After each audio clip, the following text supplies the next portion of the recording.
But sad news to bring you this morning. Legendary football commentator John Motson has died at the age of 77. John Motson commentated for 50 years at the BBC and later for us here at talkSPORT. John has covered 10 World Cups, 29 FA Cup finals, 10 European champions and more than 200 England games. He had done it all in football. We'll pay tribute this morning to John Motson, and we want to hear from you. And we want to hear your memories of what many people consider to be the voice of football. As I said at the top there, I'm joined by my colleague here at talkSPORT, Alex Crook. And of course, Alex is forging ahead with a career in radio commentary and radio journalism, of course. Alex, we heard from your chum and mine, Sam Matterface. This is really sad news this morning, isn't it?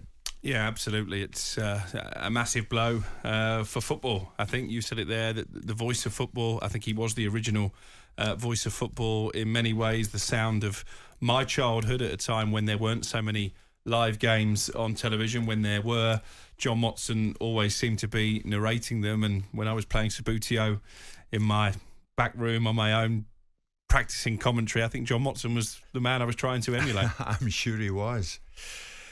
So tributes here at talkSPORT on this sad morning are already pouring in. We're joined, Alex, by a good friend of mine, and he was a very dear friend of John Motson's. Former Arsenal goalkeeper, and then went on to a career of broadcasting in his own right. It's good morning to Bob Wilson. Bob, good morning to you. Well, good morning, Jim. I'm in total shock. I can imagine, Bob, and I know this is difficult. Give me your reaction to the news of this man's passing, and give me your take on his contribution to radio, television, commentary in the world of football. Well, let me start with that, because that's where we need to be. His contribution to broadcasting generally, just truly, truly enormous. I mean, he was John Motson, that is his name, but we all knew him, as you did, as Motty. I got to know him incredibly well at the BeIN when I was in my 20 years at the BeIN, before I went off to new pastures at ITV, my 8 years there. We never, ever did anything other than keep in touch, Annie and Motty. If there was a chance to meet up, we would meet up.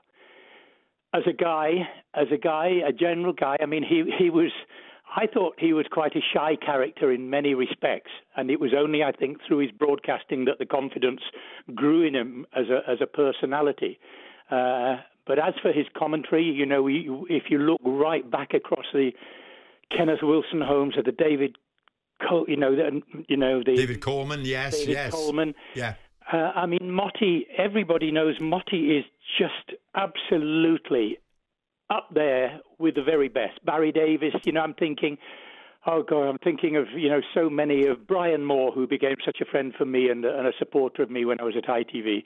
But, with Motty, if I can go back, for instance, to World Cup, one of the World Cups, and we weren't sharing a room, but Motty came in. Willow, are you ready? We've got to go soon.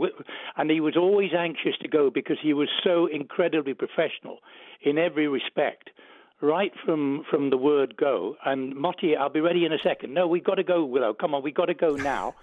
But can I just say and take you back to one of the things that really... he used to come in his early career. When I say early career, it's hard for me to be absolutely accurate on this, but it was early, I think, for him in the match of the day situation and everything. And I think my football career, I'm not sure where I was with that, whether I'd finished it.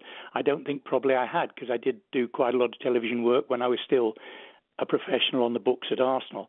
But I persuaded the BBC. It was at the time when the first, what do you call them? The recorders for Match of the Day. Yes. So, and they were huge, great, bulky things. Yes. They weren't slim little things that we have nowadays where you just press a button and two. They were enormous things. You almost had to have a degree in science to to switch them on. Yeah. And so the Beeb, because at the time I used to do the analysis for all the BBC Match of the Days.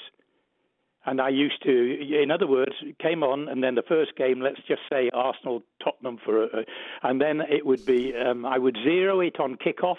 I would have the pre-match pictures, whatever it was on it, and then I would go from that to, if it was just a 12, 15-minute edit, 12-minute edit, then it was, 3 minutes, Seaman makes great save, and I would do all those logs, and it was on this machine, and Motti came round to say, look, and it was very much part of the early time of his career. And I was talking to him because he said, I need more about what's third man running, Willow? What's this? What is, And so he would sit with me and I would try and explain, Motti, this is what the football terminology is. Because I was a full-time, when I say a full-time coach, I was a fully qualified coach as well. And so we went through this, and Motti would sit with me. He would always talk about my wife, Meg's getting a cup of tea and bringing in too much lovely cake and stuff. And we would sit and we would talk about a mistake by Bruce Grobbelaar or whatever it might be. And we became great friends, Annie and himself. I'm so in shock because I'm 5 minutes into learning that we've lost him. I know, Bob.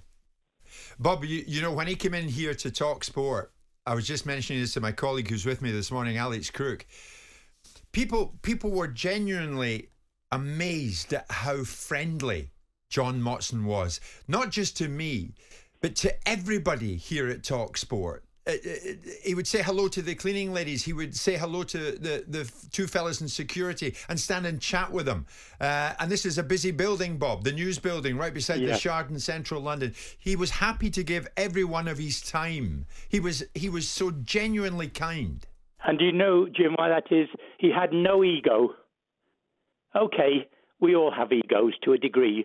But I'm telling you, he because of where he had come from and the way he went about learning to become one of the top commentators, one of the most recognised, one of the greatest. Come on, this is the time to recognise what John Motson, what Motti was to the world of football. Because that is spreading the word. Those guys have huge responsibility. The guys who commentate have massive responsibility. And Motti was there with the ones I've mentioned to you. You've got me at a time where I'm trying not to ramble, Jim, but I'm just telling you about a guy who became a friend. I mean, I live on the south coast at Christchurch. Motti and Annie had a flat at Bournemouth, and so we would actually meet there as well. And he lived around the St Albans, Hertfordshire area, and I lived in Brookman's Park, just near Potter's Bar, for 35 years of my life. And it was not just. I mean, you know what it's like in the workplace as well. There is huge competition. There's huge competition. Of course, there is. Who wants to do, the World Cup final? Who wants to be the presenter of the World Cup final? Who wants to be the commentator of the World Cup final? It's huge competition, but Motti always had an ability within him. Most of the commentators I've known have been great commentators anyway, but here is a guy who, we loved him dearly, and I think the nation loved him dearly and I think we need to recognise the contribution that John Motson made to broadcasting, yes, as a commentator, but to the game that we all love. Bob, just before we go, my colleague Alex Crook wants to say good morning to you. Yes. And to thank you for your kind words, and I think he's just going to have a few of his own, Alex. Yeah, thanks for coming on, Bob. Lovely tribute. What was it that set Motti apart as a commentator for you? Was it that meticulous planning, those impeccably handwritten notes that we all have seen, or was it that wonderful turn of phrase and that fantastic voice he had? Or I guess it was a combination of all three, probably. Yeah, I think you've got it. I think it is a combination of all three, Alex. I think it really is that. I mean, the first and foremost thing in his mind always was that he was never, ever going to be lost for words. So he did have, and I was party to this, because there was a time when I, was either asked to be co-commentator on something and would sit and look and thinking, for crying out like Motti, you could do a thesis on this. This is ridiculous. But he did never want to be short of words, and he delved into all sorts of areas. He probably used not even a third, maybe a quarter of what he had actually written down. Such was his preparation. And we know whether it was cup finals that Motti was given or whatever it was, he was meticulous in his preparation. And that's what it should be for all of us. I mean, you guys, you don't go on the air this morning without thinking, or working last night or the day before, or thinking ahead. Motti was always thinking ahead. And I think, I think there was a nervousness about him that he was ever going to upset whoever, Alex Ferguson, Bertie Mee, Bill Nicholson, whoever it might be, in the world of football. His contribution, Jim and Alex, is enormous. It's enormous, and we will, the game of football, because he helped publicise the game that we all love, and this is the time for us to recognise the greatness of Motti, of John Motson. Yeah, well said. Bob, I was thinking, I want to thank you for joining me. I just want all the listeners all around the country to know this. In my view, it couldn't be more fitting, Bob, that it was you, Bob Wilson, who paid the first tribute to John Motson for us here at talkSPORT this morning. It couldn't be more fitting it was you, Bob. Well, that's kind of you. I'm trying not to cry. Bob Wilson, thank you so much. Bob, I know you've got a lot on your plate at the moment. I'm going to get in touch with you later when I come off here today. Okay? Okay, thank you. I'll give you a call. Bye-bye. Bob Wilson. Gee, Alex, Bob's got it's all going here this morning. Jim White and Simon Jordan. Monday to Friday mornings from 10 on AM, on DAB, via the talkSPORT app and on your smart speaker. talkSPORT.